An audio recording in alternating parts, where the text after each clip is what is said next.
be hard to follow. So I grew up in Brooklyn after coming from Ukraine at the age of 7. My immigrant parents didn't have the resources to give me sports, access to nature, fancy clothes, or siblings. I was shy and frail.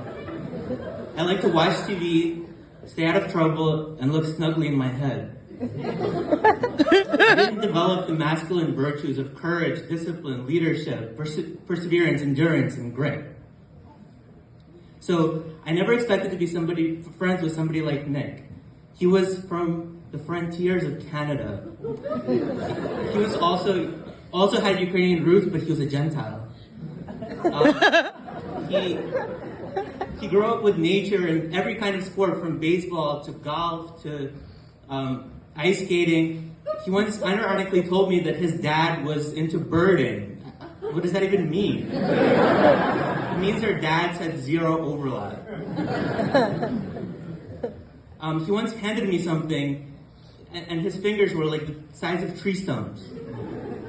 Every health habit that I came across, he already knew. Like, I got excited about fermentation from YouTube, and I told him about it, and he kind of just reached into his pocket and handed me a fermentation device. And his apartment was amazing, super clean. Everything was perfectly arranged, in a Pinterest pose. When he traveled, he stayed in the fanciest hotels. As much as I denied myself, he indulged. The guy was not interested in bargains. He once gifted me an extra pair of climbing pants from REI or something. They were $400. I just looked at them and I was like, I would never buy this. To this day, they're my favorite possession. And so Nick decided that we should do martial arts. I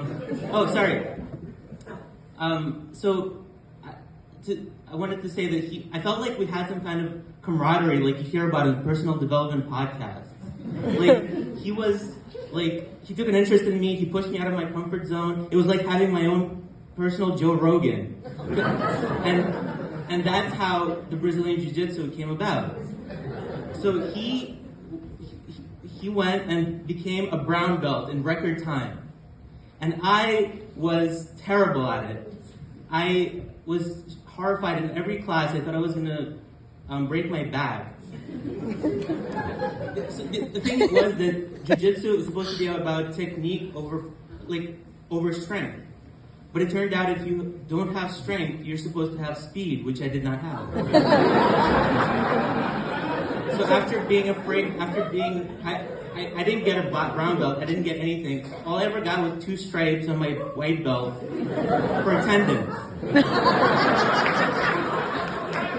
And I decided to leave because I was afraid I was going to get injured and nobody tried to convince me to stay. But Nick was not done with me. He decided we should go to Thailand to learn scuba diving. Now, I had already known it was a bad idea because I tried it before with an instructor and I came out of the water with my nose bleeding because I couldn't equalize. So we get there and the first day was theory and I was like, I should be good at this, but I was not because it's a practical theory. And I remember they asked us to learn to check our gas tank. I couldn't even process it. I was like, how do I check? What if I get it wrong? But the real trouble started on the practice. After we came out of the water, my nose was once again bleeding, and I think my ears were also bleeding. And I spent the next day in our fancy hotel vomiting while Nick finished the class and went off to the north. And I couldn't follow because I had barotrauma and I couldn't fly.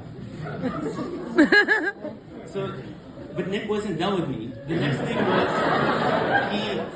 he organized these people at our work. We worked together to do rock climbing.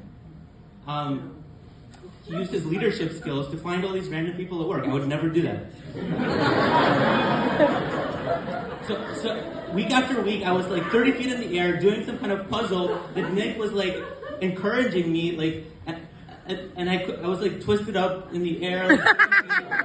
And one day I was just I couldn't figure it out. I'm let me down. He wouldn't lower me. And I just had a breakdown. I was I can't do this. I'm not like you. I don't have your qualities.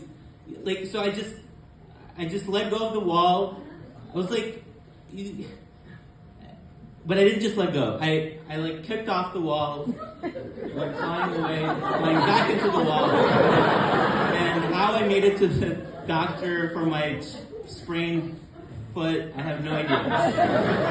But at least I have the cast for now. But I got this injury in a normal place in the basement of a comedy club. So anyway, eventually COVID hit and Nick moved to the woods of North Carolina where he belongs.